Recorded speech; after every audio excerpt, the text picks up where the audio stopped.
보스턴 셀틱스의 파이널 진출이 최종 확정되었던 5월 28일, 현지 보스턴 팬들은 응원팀의 파이널 진출을 축하함은 물론 댈러스가 올라올 것이 유력해지자 한마음으로 외치는데요.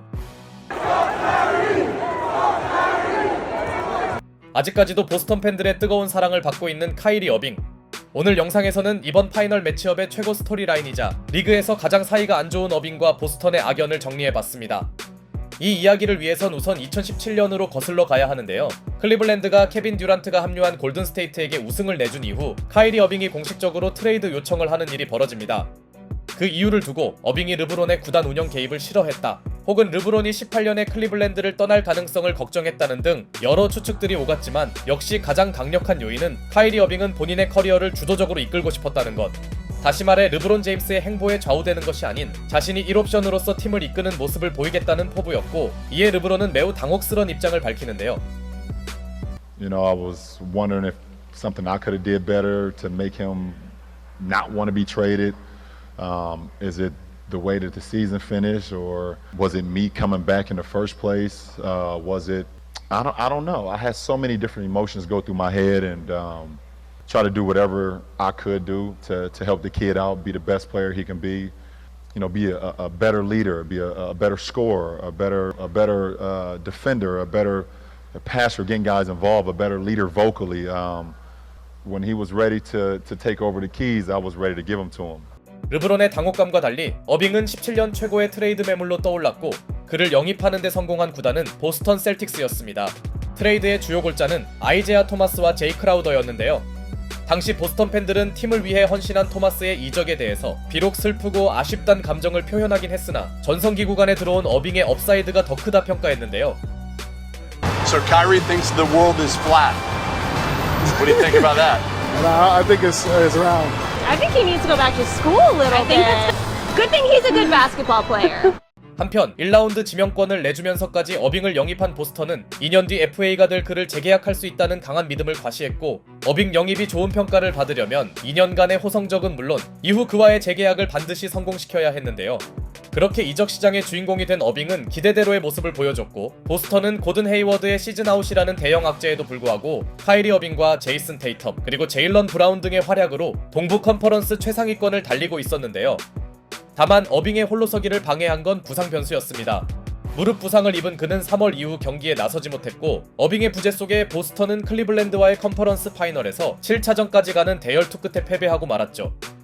어빙 입장에선 친정팀에게 패한 게 뼈아팠겠지만 자신의 부재에도 잘 싸워준 어린 선수들이 자랑스럽다며 격려했는데요. 특히 어빙은 다음 시즌이 열리기 전 팬들과의 행사에서 Have me back. I plan on re-signing here next year. 팬들 앞에서 재계약을 약속하며 환호를 받았는데요. 하지만 우승 후보로 거론되던 보스턴의 2019 시즌이 시작되자 팀 성적은 작년보다 오히려 떨어진 느낌이었고, 이러면서 팀 케미스트리 문제가 있지 않냐는 지적이 나왔는데요. 그런 의혹을 크게 증폭시킨 경기가 1월 올랜도전이었고, 이날 카이리 어빙은 자신에게 마지막 패스가 오지 않자 종료 직후 상당히 불만스런 제스처를 취하는데요.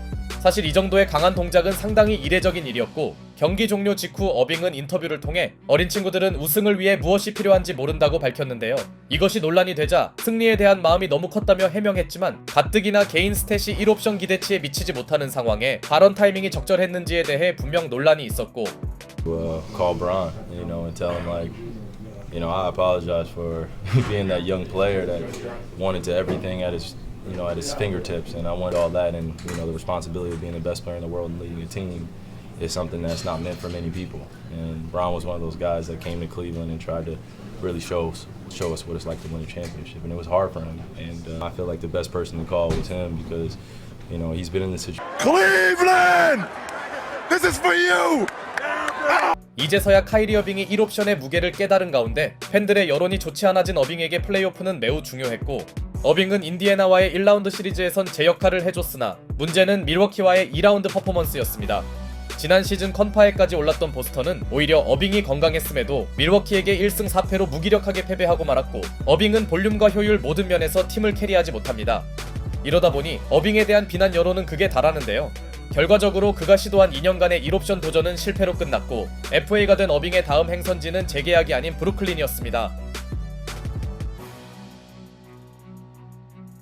재계약을 믿었던 보스턴 팬들로서는 분통 터질 상황. 이때부터 보스턴과 어빙의 악연이 본격적으로 시작되는데요.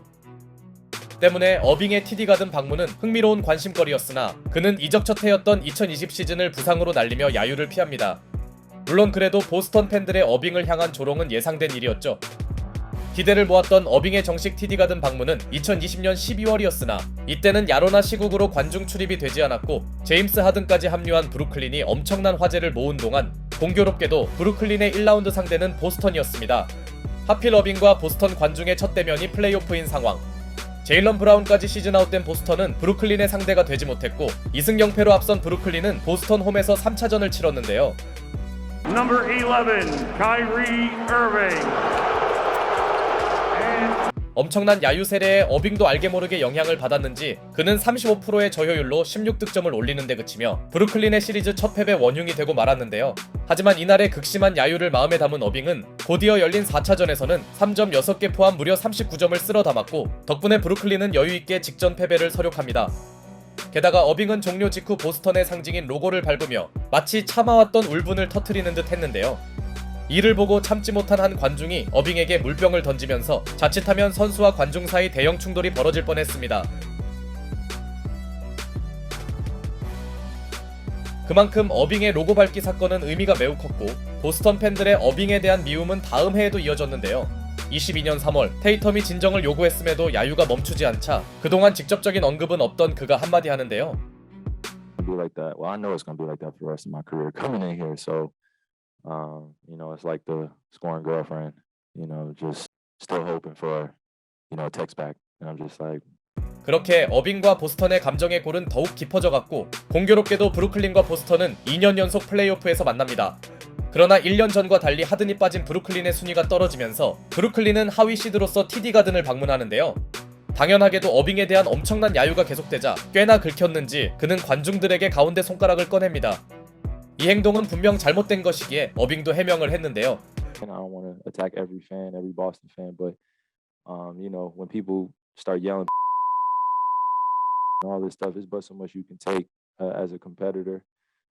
어쨌든 카이리 어빙은 오히려 욕에 자극을 받았던지 클러치 3점을 터뜨리며 관중들을 침묵시키는 듯 했지만 알다시피 1차전은 테이텀의 극적인 위닝 버저비터로 종료되었고 이후 3연패를 당한 브루클린은 허무하게 시즌을 마칩니다.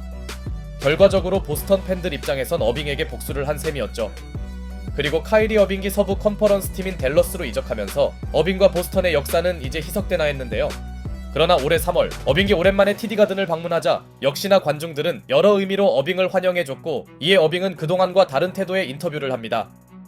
So they have a right to boo, and for my career record, I haven't won. So till I beat them, then they have all the right to continue to boo. I think that's what makes the theatrics of sports and competitive sports fun, and just gotta embrace it. It's part of it. 이 정도면 야유를 향한 어빙의 반응이 성숙되었음을 알 수 있네요. 그리고 운명의 장난인지 보스턴과 댈러스의 파이널이 확정되면서 이미 현지에선 맞춤 티셔츠가 급하게 제작되는 등 벌써부터 카이리 어빙 대전에 대한 기대감이 무척 큰데요.